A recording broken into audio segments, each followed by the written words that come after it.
አብርሽ እኔማ ሳቄን አልጨረስኩም። ሳቁልኝ ውዶች ሳቁልኝ። የሄርሜላ የፍቅር ጥያቄ አብርሽን ሀይኑን ግልብጥ እንኳን አረገገስ ፌንጣ አስጠንቀለ እንዲ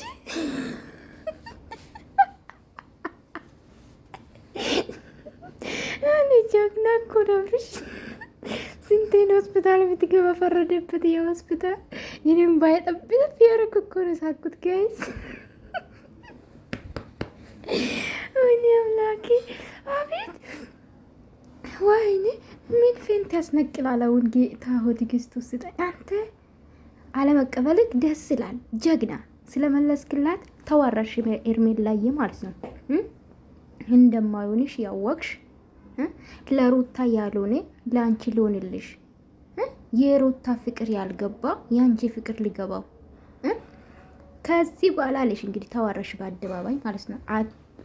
ጠይቀሽ ያጣሽው አንቺ ነሽ በሚዲያ ባይዘዊ ማለት ነው። ለዛም ባለትዳር የሆነ ሰው ያሰብሽው ቀን ነው አንቺ የተዋረርሽው ባይዘዊ ያሰብሽው ቀን። ሲንግል ቢሆን እኮ ምንም አይደለም፣ ምንም አይደለም ሄርሜላዬ ማለት ነው። ተዋረርሽ የእውነት እማይ ማርያምን አልሽ ደግሞ ዝም ብለሽ በከንቱ አትጥሪ፣ ዝም ብለሽ ማለት ነው።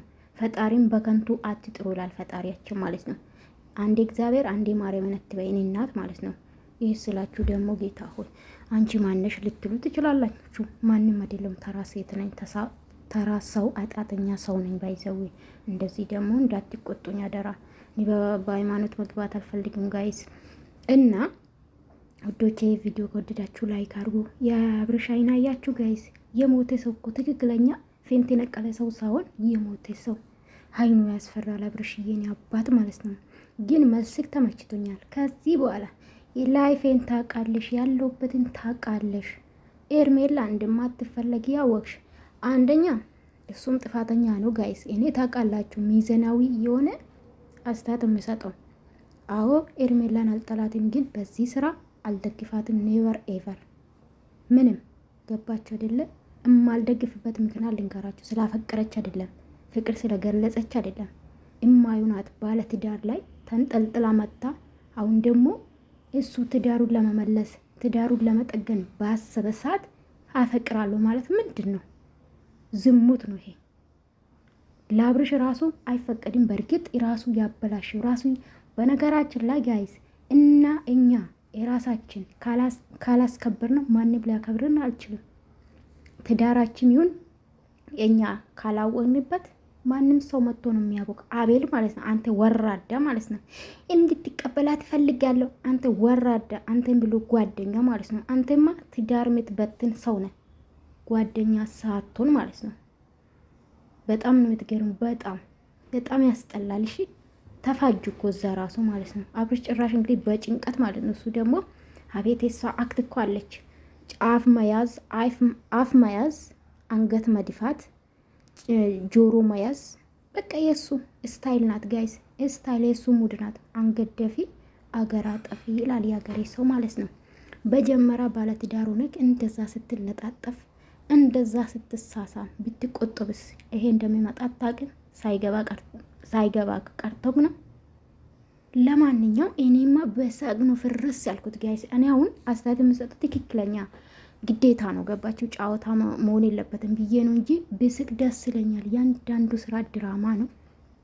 ገባችሁ? ሆስፒታል መግባቱን አላሳየኑም። ገባችሁ? ያንዳንዱ ስቴፕ ምን ብያችሁ ነበር? ትላንትና ፓርት 1 በኤርሜላ ቤት ተለቋል። ፓርት 2 በአብርሽና ወይም ደግሞ በአቤል ነው ብያችኋል ነበር። ግምቴ ትክክል ነው። ባይዘው ይሁን በአብርሽ ተለቀቀ። ነገ ደግሞ በአቤላ ቤት ጠብቁ፣ ወይም በራሷ ሊሆን ይችላል። በቃ ይሄ ነው የምሰጣችሁና ድራማ ነው። ድራማም ቢሆን ግን ተመልካች ምንድነው ከኛ የሚጠብቀው? ምንድነው የሚማሩ? እኛ የምናስተላልፈው ነገር ለወጣቶች በተለይ ከታች ለሚመጡት ምንድነው የምናስተምሩ? በአብርሽ እና በሩታ የተጀመረ ጋይዝ ብዙ ዩቱበሮች ተመሳሳይ ስራ ነው የሚሰሩት። ተመሳሳይ አፈቀርኳት እንደዛ ተጣለም ባልና ሚስት በቃ ከዛ ወዲህ ዩቱብ መንደር ተጨማለቀ፣ በቆሻሻ ማለት ተጨማለቀ ማለት ይቻላል። ገባችሁ አይደለ?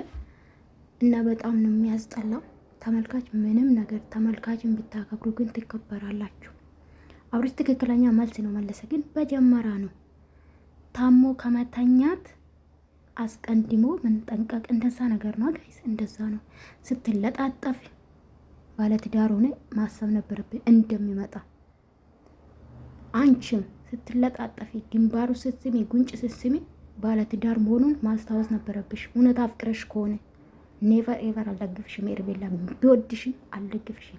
ይህ ቆሻሻ ውስጥ ገብተሽ እንድትሰደቢ ለክብርሽ ለሴትነትሽ አትጨነቅም። እንኳን እኔ የሚያስጨንቀኝ በነገራችን ላይ ስላፈቅረች ምናምን ስድቡስ በቲክቶክ እኮ የማትደረግ ፎቶዋ ተቀያይሮ የማትሰደብበት ቤት እኮ የለም።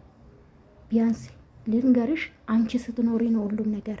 በፍቅር መታችሁ በጓደኝነትም ቢትመጡ ከአብርሽ ጋር ቪዲዮ ታይልሻል። እኔ በቃ አለቀ።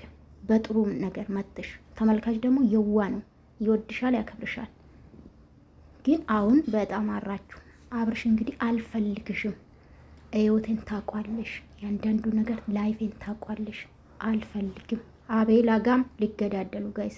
አቤላማ የሴካንዲ ብትጀልጥ ኖሮ አሪፍ ነበር። አቤላም አሽቃባጭ፣ የወንድ አሽቃባጭ ሲያስጠላ።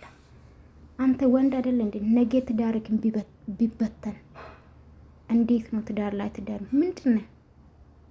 በጣም ነው የሚያስጠላ፣ በጣም ማለት ነው። አብርሽዬ እንግዲህ ድራማ ለስንት ጊዜ የሆነ አላቅም። ሆስፒታል ነገ እንገናኛለን ጋይስ። ሆስፒታል ይገባል። አዎ ፌንት ነቅሏል። እኔ እኮ ያስወደቅ ምንድን ነው የኤርሜላ ፍቅር ይሄናል ፌንት ያስነቅላል ወይ ነው የፍቅር ጥያቄ። ምን ነው አንተ አዲስ ነው እንዴ? ሩታ እንደዛ አፈቅራለሁ ብላ አልቅሳ ስትመጣ እንኳን ፌንት አልነቀልክም እኮ አንተ። ይሄማ ፋሽን ሆኗል።